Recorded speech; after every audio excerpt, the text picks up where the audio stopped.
Hi, I'm Shane with etrailer.com. Today you're going to be taking a look at, I'm going to walk you through the installation on the etrailer.com trailer hitch on our 2014 Nissan Rogue. This would be a great addition to your Nissan, not only if you're one of those that maybe wants to haul small trailers, but it's going to be great for bike racks and maybe adding a cargo carrier to get some of that luggage and stuff out from inside of your vehicle to give you more room inside for your family. This hitch is going to give you a 2" by 2" receiver tube opening.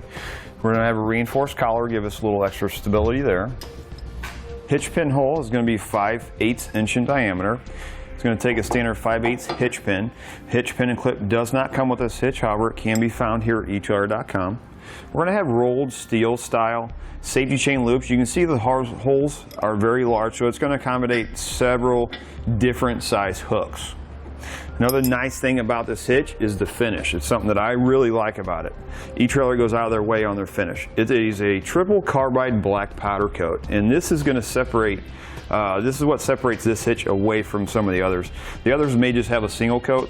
Again, this is triple carbide black powder coat, so it's really going to hold up well against chipping, scratching, and rust and corrosion. As far as our weight capacities go, we're going to have a 525-pound max tongue weight, which is the downward pressure on the inside of our receiver tube. The numbers are important. Say you have a cargo carrier on there and you have it loaded down. You want to make sure you're not exceeding that downward pressure on that receiver tube.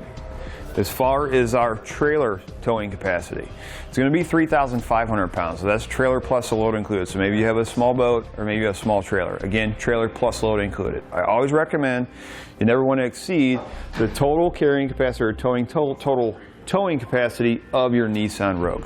Now let's give you a few measurements to help you when deciding on any hitch mount accessories you may need, such as a bike rack, ball mount, or cargo carrier. From the center of the hitch pin hole to the outermost part of the bumper, it's going to be about 4.5 inches. This number is important for any of your hitch mount accessories that may fold up against your vehicle. From the ground to the top innermost part of your receiver tube, it's going to be about 14.25 inches. This number is important for any of your hitch mount accessories that may require more ground clearance. Now let's show you how to get this installed. Now that we've gone over some of the features, let's show you how to get it installed. We're going to have two underbody panels. We're going to have one here on the passenger side and one on the driver's side that we're going to need to remove. They're held in place by some push pin fasteners. Take a flathead screwdriver, we're going to pry at the center, like that, and we're going to pull out the base with it.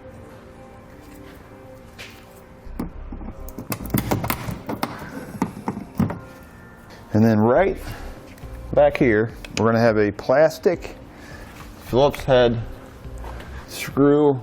You just want to turn it. Go ahead and pull these out and set them aside. They will not be reinstalled. Then we're going to repeat the process for this panel on our driver's side. On our passenger side, we're going to remove this bracket here. We're going to have 2 bolts on the bottom of the frame rail and 2 bolts on the inside. We'll use an 18mm socket to remove.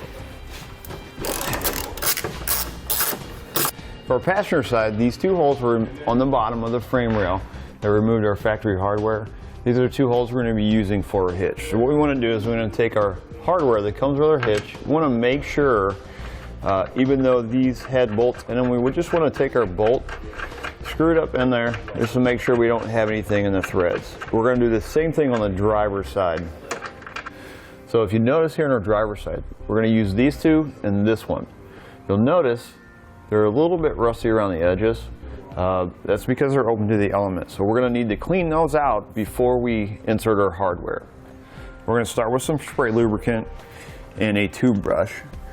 We're going to spray it up into each hole.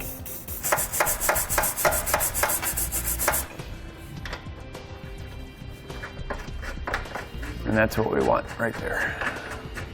For our hardware that's going, that we're using for our hitch, as I showed you, hex bolt, and all the hardware is going to be the same. We're going to have a conical tooth washer. You're going to notice that one side's got teeth on it. You're going to put it on like this. You want to make sure that those teeth are facing the hitch. Next, we're going to take our hitch, we're going to go over top of our exhaust. We're going to take one of our bolts. We're going to get one in on each side to help hold our hitch in place while we install our remaining hardware. And we'll take a 19mm socket and tighten all of our bolts down. And we're going to torque all of our hardware to the specifications of the instructions. Once you've torqued all of your hardware to the specification and the instructions, you're ready to go. Again, I'm Shane with etrailer.com. I hope this video has helped you, whether you're still deciding or installing the eTrailer hitch on your 2014 Nissan Rogue.